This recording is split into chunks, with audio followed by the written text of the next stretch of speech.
like you're saying with our dad, we never knew boundaries, we never knew color or anything that he never promoted to us. We was all people. And as we grow and we try to teach our kids and people that we do come in contact with, he just didn't make his boundaries just narrow down to the Gifford area. He also loved the county, whether it was from Fellsmere to the Vero Highlands. You know, he cared about the county as a whole, and he just didn't, you know, pinpoint certain areas. I'm cutting it short, but I just want to, again, just to thank everyone and all the hard work that he did. And he never thought twice about what he was doing. It was always automatic what he was doing, and he felt like with God being on his side, and that's what guided him through his life until his last breath. So once again, I just want to thank everyone. Thank you very much, Mike. Also, Wilfred Hart. Also, we want to thank the Democratic Club. You know, my father was a Democrat, my mother was a Democrat. My father knew nothing about politics in America when he came over. And my mother really was the forerunner of my father. My mother was really big in the Democratic Party, and Daddy was driving her everywhere. And so one day, one of the leaders of the Democratic Party said, "Victor Hart, you might well just get involved with the party," and he did. There's a few people up here today I would like to thank you, especially a lot of folks call them Ehrman. Growing up, we call them Ehrman. And the Ehrman family and my family, we are very, very, very, very close. His mother and my mother, his father and my father go way back. Before they became Republicans, they were Democrats. So I'm telling on you. And so we were very, very, very, very close. Ehrman Oil and all that, we were associated with that family very, very close. And see this young man up here, Joseph Fletcher, Commissioner Fletcher, he was one of those very instrumental in getting the complex, Victor Hart Senior Community Enhancement Complex, named after my father. And he stuck with that project all the way to the finish. And he's always called Daddy or Chief. And my father, for some unknown reason, loved him like the Dickens, like our own son. And he told us to stick with him regardless of how he talk all that mess sometimes. Dad always told us to stick with Joseph Fletcher. And so we have never, ever turned our back on you. We're gonna love you forever. And the former sheriff and the current commissioner, I'll never forget the night on your second election when we were all at the victory party and you grabbed my dad and you hugged him and you told him, "Victor, thank you. I never would have won without the Gifford community." And this family has never, ever forgotten what you said to my dad. And that's why we're so obligated and so thankful to you. And so on behalf of my father, we're very happy to say thank you to this community, to this Democratic Party, Republican Party. It didn't matter if you're a Democrat or Republican, they'd always say vote for the best candidate. And so you'll look at my record today, I vote for the best candidate. And that's how we were raised. And again, we just want to tell you thank you. Thank you for constantly recognizing my father when others, even in the Black community, don't want to recognize my father anymore. But you promised me something, Joe Fletcher, that we're not going to never let Victor Hart Sr. name go dead. And I really appreciate you for that. And I say thank you. I don't think it's possible for the impact that he had on all of us. And I think this represents the fourth proclamation that Victor's gonna get. We did recognize him many years ago. We recognized him at the park. And his celebration of life, we replicated the very same proclamation that he received as he was recognized for being an African-American pioneer. This one, I guess you have a wall now. But I sincerely wish that Victor was here to look at that wall. Thank you. Thank you, gentlemen. Come on up.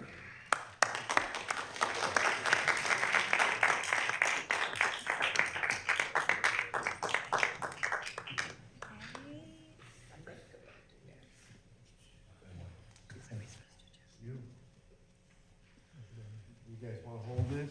It's your little brother. Yes, please.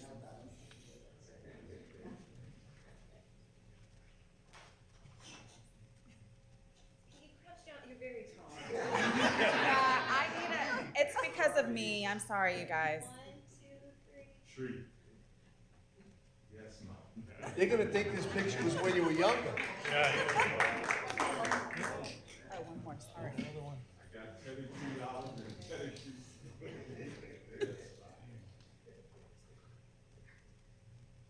want two or just one?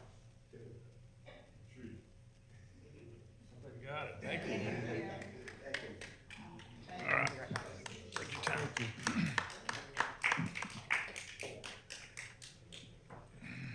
Thank you, Victor. Commissioners, that brings us to approval of minutes. We do not have any minutes to approve. For our audience, now is the opportunity to speak on anything, any information that you may have that does not require comments on things that aren't on the agenda. Commissioners, that brings us to the consent agenda. What's your pleasure? Mr. Chair, move approval. Second. We have a motion by Commissioner Fletcher and a second by Commissioner Adams. Any further discussion on the consent agenda? Hearing none, all in favor? Aye. Commissioners, that brings us next to our public hearing for an ordinance amending code Indian River County, Chapter 103. I believe that will be presented by General Counsel. Yes, Commissioners, this is a pretty simple, straightforward ordinance, and what it does is it amends Chapter 103 in our code to remove the administrative responsibility for Indian River County boards and committees from commissioner assistants and assigns it to the county administrator to have internal staff work on those boards and committees. In addition, the ordinance clarifies that advisory committees and boards may be created by resolution, but it's not mandatory. The language in our code makes it mandatory, but I know that sometimes we do those by ordinance. So, are there any questions about this code ordinance? Any questions, Commissioner? Then, This is legislative in nature and does require a public comment section. If anyone would like to comment on this legislative matter, modifying our code. Public comment is concluded. Commissioners, what's your pleasure? Mr. Chair, move approval. Second. A motion to approve by Commissioner Fletcher and a second by Commissioner Herman. Any further discussion? Hearing none. All in favor? Aye. Aye. Commissioners, that brings us next to item 11A2, consideration of staff-initiated land development regulations, amendments to create a reasonable accommodation ordinance, including certified recovery residents. Commissioners, this was passed down from the state of Florida for us to discuss and or adopt. I see Assistant Director Ryan Sweeney present. Good morning.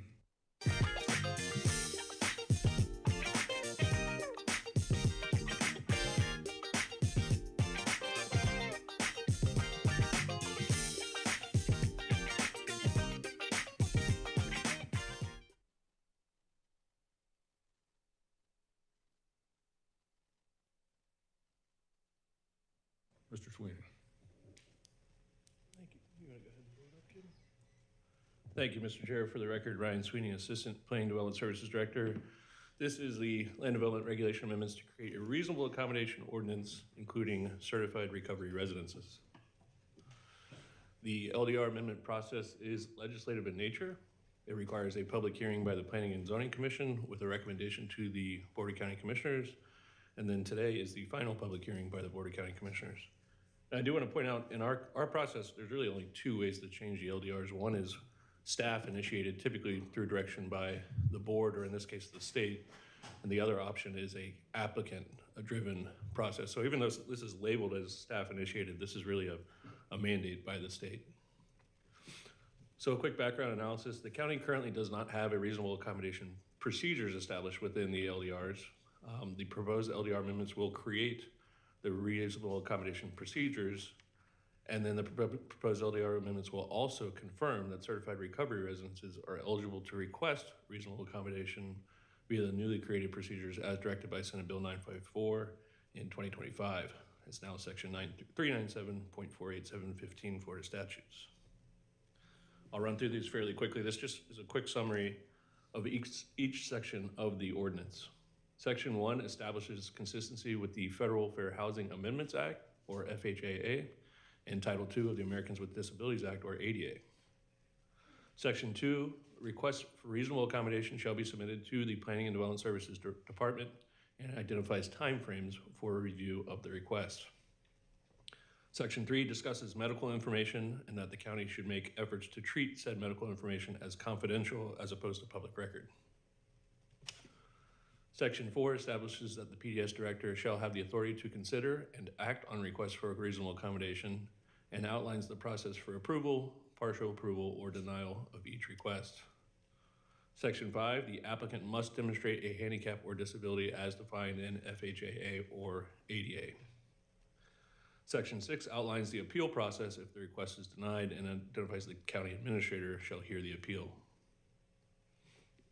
Section 7 confirms that there shall be no fee imposed by the county in connection with a request for reasonable accommodation. Section 8 confirms that any property purchase, building, construction, or other work associated with establishing a project or residence housing individuals covered by the FHAA and or ADA while an application or appeal for reasonable accommodation is pending is considered to be at risk. Section 9 outlines general provisions for the ordinance or for the process, and Section 10 identifies the information that is required to be included in a reasonable accommodation request form. The proposed LDR amendments have been reviewed by the county attorney's office and are consistent with the section 397.487 sub 15 Florida statutes. The Planning and Zoning Commission at their regular January 22nd, 2026 meeting recommended that the BCC adopt the proposed ordinance by a vote of 7-0, and staff's recommendation is that the BCC adopt the proposed LDR amendments to create the reasonable accommodation process ordinance, including certified recovery residences. Thank you. Commissioners, any questions for Mr. Sweeney? Mr. Chairman, I do. Yes, sir. For years, I know we've allowed throughout the county, like residents that are mentally handicapped or disabled to live in kind of a communal setting. Not that the house was, 20 people in one 1,200 square foot house. It was accommodated by the number of rooms and stuff like that. I know we've always had those, but it seems like now we're getting, let's call them halfway houses in private neighborhoods and stuff like that. I had a call last week about one down in the south part of the county area. How do those type of things fit in? And I guess because this is very hard to understand for people, and we need to explain it, and we need to explain it to them. Y'all do, we do. Can the two of y'all kind of fill me in on what this really means, especially in regards to them being allowed to be in a residential neighborhood? There's case law on point, so there's a lot of laws that when I came to my conclusion that I gave you recently that said generally we can't discriminate against these types of housing in residential neighborhoods. That was the basis for my conclusion. I don't know, Ryan, if you want to add to that. Yeah, thank you.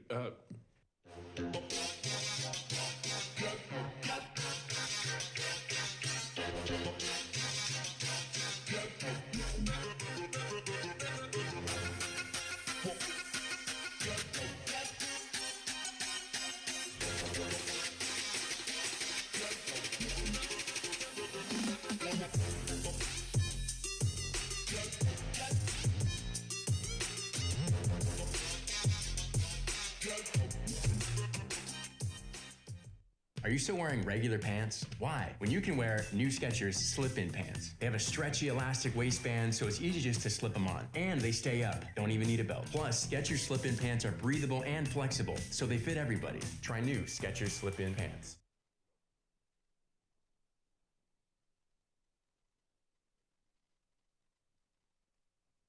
Mr. Chair, Commissioner Erman, these are two sort of separate things, though. The exemption, so to speak, those apply to a number of different individuals. One is for mentally disabled. Another is for elderly.